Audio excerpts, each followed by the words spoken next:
So after I've finished carving the piece of wood, the next step is to use my extraordinarily high-tech painting devices and do the painting. And that brings us to really some of the most important and most urgent issues in this whole issue of endangered alphabets. When I first started working on this project, I assumed that there would be plenty of scholars all over the world who would know far more than I did about this issue of endangered alphabets or endangerment of writing systems. And to my astonishment, I discovered that, in fact, nobody else was doing this, and certainly nobody else was addressing this by trying to create art out of it. And in fact, the whole issue of what's called script loss is very poorly studied and very poorly understood, or so I was told. And by chance, I have managed to get involved in a project, or a sub-project, I guess you would say, which really illustrates exactly what happens when script loss takes place. And we're now going to talk about a language and a script called Marma, M-A-R-M-A, and this is from the Chittagong Hill Tracts in Bangladesh. And the piece that you'll see here that is partly done, I've done the carving and I've started doing the painting. This is in Marma. And this is actually a poem that I wrote specifically for this project. It goes, "These are our words shaped by our hands, our tools, our history. Lose them and we lose ourselves." And when I wrote that, I didn't realize how literally true that actually is. And so I'm going to tell you now why this is important and why in particular this is one of 3 scripts that we're working on from Bangladesh. So in Bangladesh, which as you may well know became a country in the early 1970s and was half of what had been East and West Pakistan, which in turn had been part of India. So in Bangladesh, in an area called the Chittagong Hill Tracts in southern Bangladesh, it's an upland area, it's not very developed, very forested and hilly. There are 13 groups of indigenous peoples. They're genetically distinct, they have their own languages, they're different from the majority of Bengalis or Bangladeshis who live in the rest of the country. And they're different in terms of history, in terms of culture, in terms of religion. Many of them are Buddhist.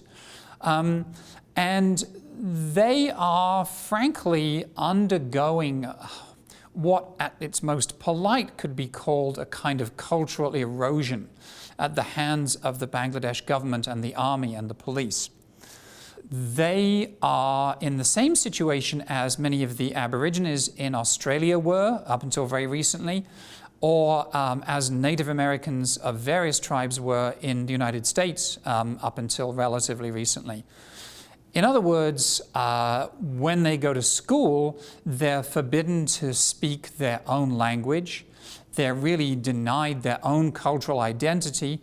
They're being taught in Bengali, which is the official language of Bangladesh, and their own cultural history is being deliberately erased.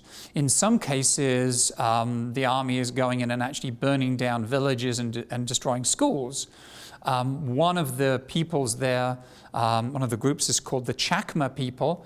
I spoke to a Chakma guy in Bangladesh whose father was a great writer in Chakma, was revered. He was the Shakespeare of the Chakma language, who also had a great collection of writing and history and cultural works and literature and medicinal texts, etc. in Chakma. The army came into their house twice, burned it down, killed his father.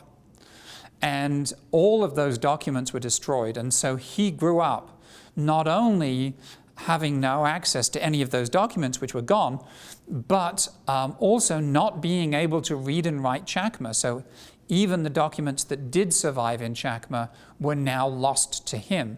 So he clearly suffered an immediate personal and cultural severing just by that one act that took place on that one day. So I'm engaged in a project right now working with a man from the Chittagong Hill Tracts. He is actually from the Mro people, M-R-O. And he is working to build a school and educate children in these indigenous languages, one of which is Marwa. And so I'm carving this to go in that school. We're also going to make little hand stamps with Marma letters on them, so children who haven't yet learned to read and write in their own script can start using these as block prints and stamping them out and writing things and just generally having fun with them.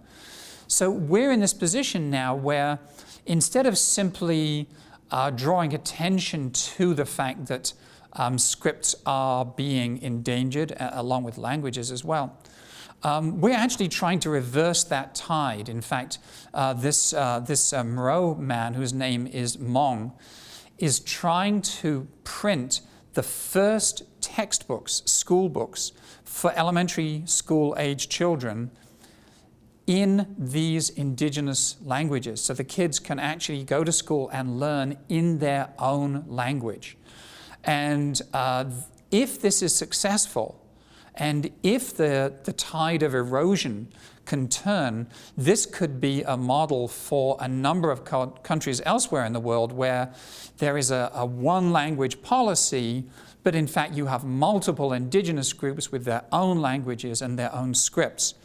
And so he managed to scan it and email it to me, and so I got it, I printed it out on my computer like this, and then I did what I always do, which is to rush down to Kinko's and blow it up to this size here, and then do the image transfer and the carving.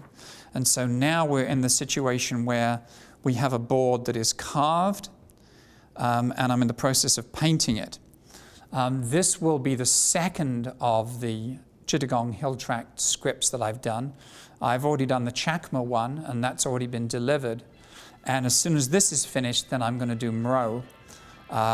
And then we're really going to start trying to do a campaign of drawing attention to this as an issue and try and draw support for him to print these educational materials and books and to reverse the issue of language endangerment.